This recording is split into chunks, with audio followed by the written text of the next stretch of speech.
मुझे लगता है कि जम्मू कश्मीर की इस असेंबली प्रोसीडिंग के इतिहास में आज का दिन काले अक्षरों में लिखा जाएगा।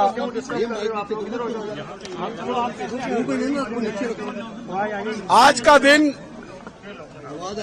इस लोकतांत्रिक प्रक्रिया को शर्मसार करने वाला दिन माना जाएगा। अलगाववाद पे आज तक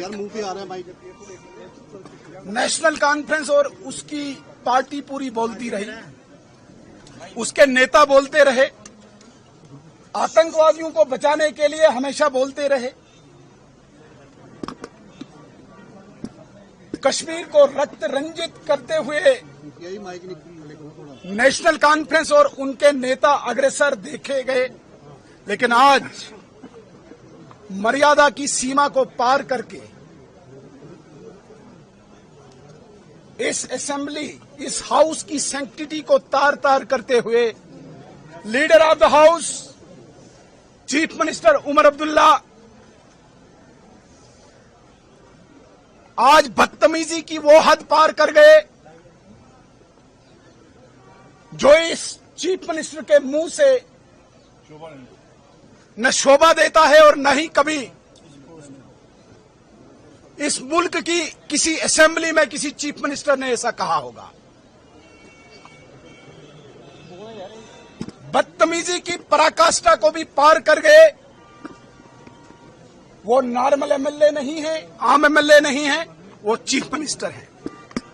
लेकिन अहंकार सर में इतना चढ़ा हुआ है, घमंड और तकब्बुर सर पे इतना सवार है कि लफ्जों की गरिमा, वर्ड्स की सैंक्टिटी को भी भूल गए और जूते मारना जैसा शब्द इस असेंबली में कह के अपने आप को भी शर्मसार कर गए, असेंबली को भी शर्मसार कर गए और अपनी परवरिश को भी शर्मसार कर गए।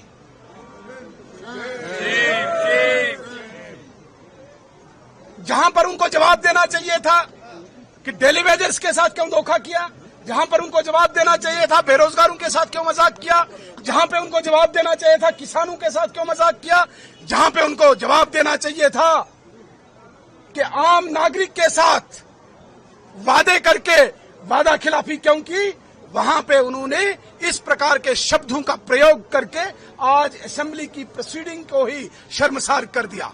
हम उमर अब्दुल्ला साहब की इस शब्दों का खंडन करते हैं, कंडम करते हैं और अनकंडीशनल अपोलॉजी की मांग करते हैं। स्पीकर साहब का क्या रोल रहा है इसके बीच में?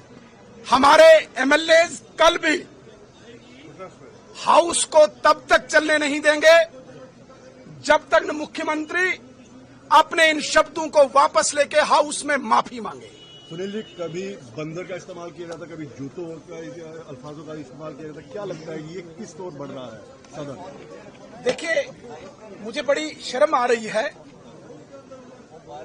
इस हाउस में, इस असेंबली में बड़े अच्छे अच्छे लोग रहे हैं, बड़े बुद्धिजीवी लोग रहे हैं, बड़े अनुशासित डिसिप्लिन्ड लोग रहे हैं, जिनकी तारीख पढ़ के लोग प्रेरित होते हैं, इंस्पायर होते हैं।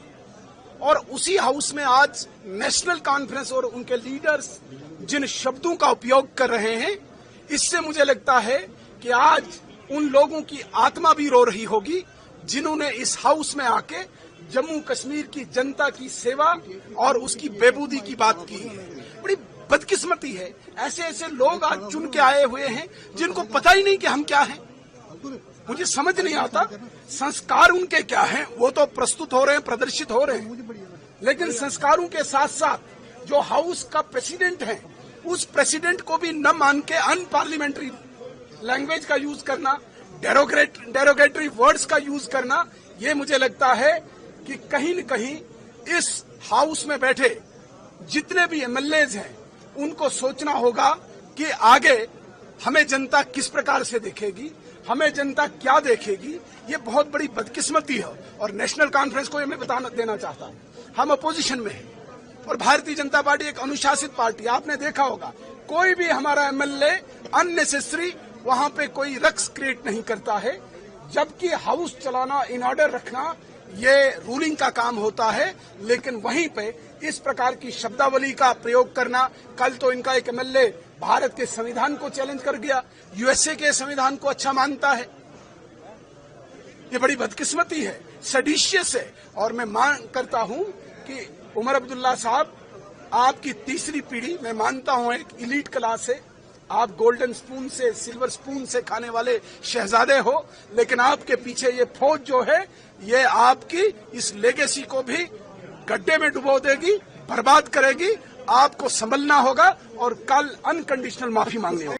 आपके राज्य की खबरें, आपके शहर की खबरें सबसे पहले जानने के लिए देखते रहें अमर उजाला। चैनल को सब्सक्राइब जरूर कर लें और पाएं हर अपडेट।